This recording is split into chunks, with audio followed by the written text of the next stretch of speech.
两名年轻人拿着防弹铁门来到客厅，只见一架满载武器的无人机出现。治安本想用弹弓将其击落，可钢珠对于无人机来说毫无伤害。接着无人机就对着两人疯狂扫射，幸好子弹都被厚重的铁门挡下。一顿扫射结束后，治安探头查看情况，却发现2枚小型粘性炸弹。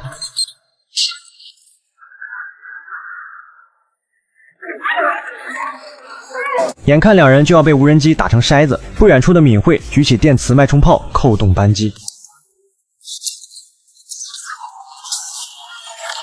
所有无人机瞬间全部失去控制，死里逃生的阿正想要离开这里，却被拐角处的敏慧反手按倒在地，接着用手腕上的检测仪器贴在阿正的手腕，屏幕立刻弹出错误代码提示，意识到不是自己要找的人，从包里掏出麻醉剂注射进阿正的脖颈里，阿正当场失去意识。看到这一幕的治安拉开弹弓，瞄准敏慧。 우리 죽이라고 한 게?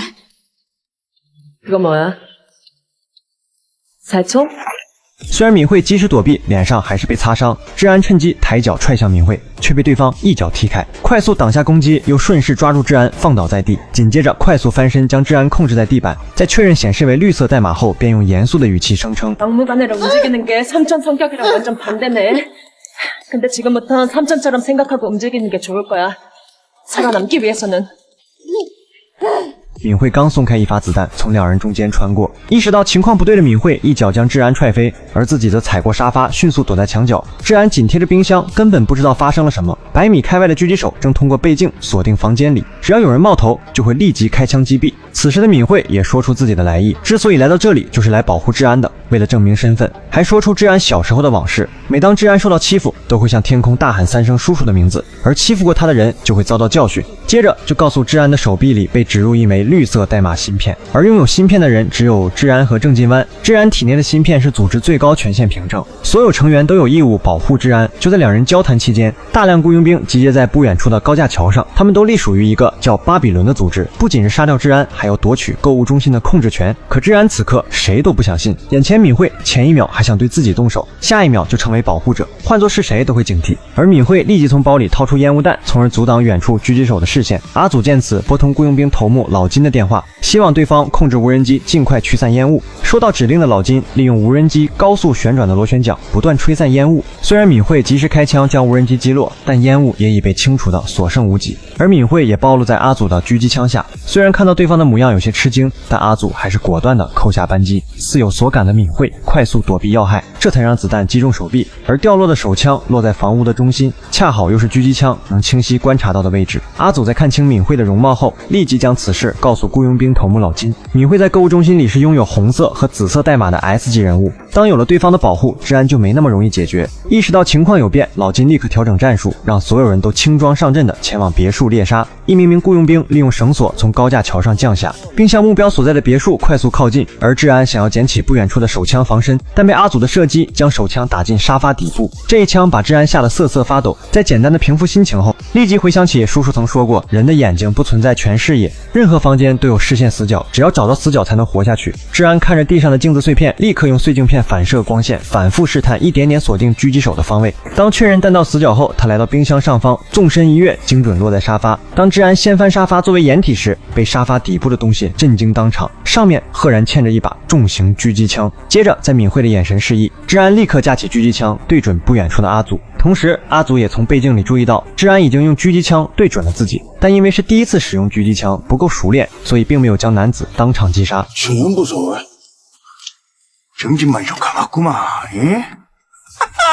敏慧上前接过狙击枪的时候，阿正已经苏醒，身旁还有手持开山刀的雇佣兵。幸好敏慧及时开枪将对方击毙，而大批杀手已经将别墅团团包围。敏慧告诉治安，自己负责断后掩护，你和阿正立刻前往仓库，那里的地板下有通往购物中心的暗门，只要能顺利抵达，就能保证安全。在此之前会拼尽一切挡住追兵。治安来不及多想，扛起防弹铁门向仓库转移，但被远处的阿祖发现踪迹。他迅速通知为首的雇佣兵头目老金加快行动，同时也对着铁门扣动扳机。子弹的冲击力将治安震倒在地，阿正也被吓得愣在原地。治安焦急的呼喊时，不慎露出半个脑袋。阿祖迅速锁定目标，准备再次射击，但被敏慧抢先一步扣下扳机。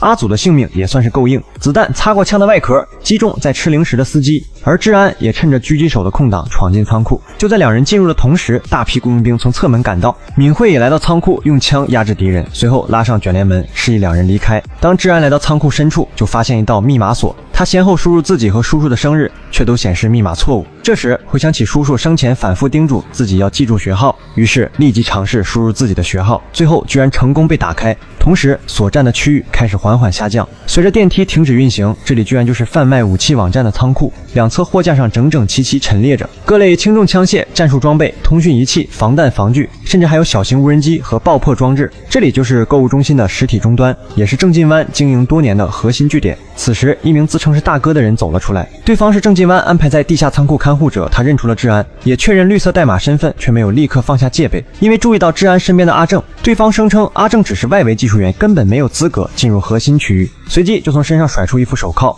让治安将阿正靠在旁边的货架上。可就在治安背对着他时，故意将阿正踢翻在地，吸引注意，随即立即出击，一顿殴打将其控制，最后勒住对方脖子，硬生生勒晕过去。与此同时，雇佣兵们也警惕地快速冲进仓库里，而敏慧要独自面对全副武装的雇佣兵。由于不知仓库里的具体情况，雇佣兵们以包围的方式缩小范围。敏慧拉下总电闸，仓库瞬间陷入黑暗。雇佣兵们立刻提高警戒，观察敏慧的踪迹。同时，一名雇佣兵当场被击毙。老金见此，掏出夜视仪戴在额头，浑然不知敏慧的狙击枪同样配备夜视系统。通过夜视仪，老金发现敏慧的踪迹，于是立刻下达命令，对准中央2楼疯狂扫射。但敏慧早已丢下狙击枪来到1楼，一名雇佣兵恰好发现敏慧的踪迹，对方果断扣下扳机，但敏慧利用连续的侧身闪避，来到面前将其击杀。听到动静的所有人朝着枪声方向前进，接着故意将尸体压在身上制造动静，随后趁着雇佣兵打开手电筒的瞬间，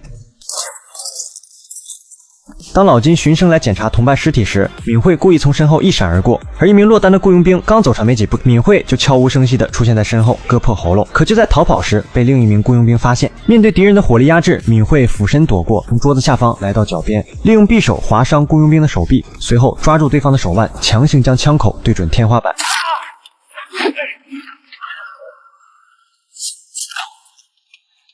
老金发现仓库天花板被打穿后有阳光照射进来，于是命令所有人向天花板开枪。黑暗的仓库瞬间被照亮，隐藏在暗处，敏慧也暴露踪迹。但他一点也不慌，再次利用左右闪避，借助钢铁货架作为掩体逼近敌人，并顺利的用匕首将其击杀当场。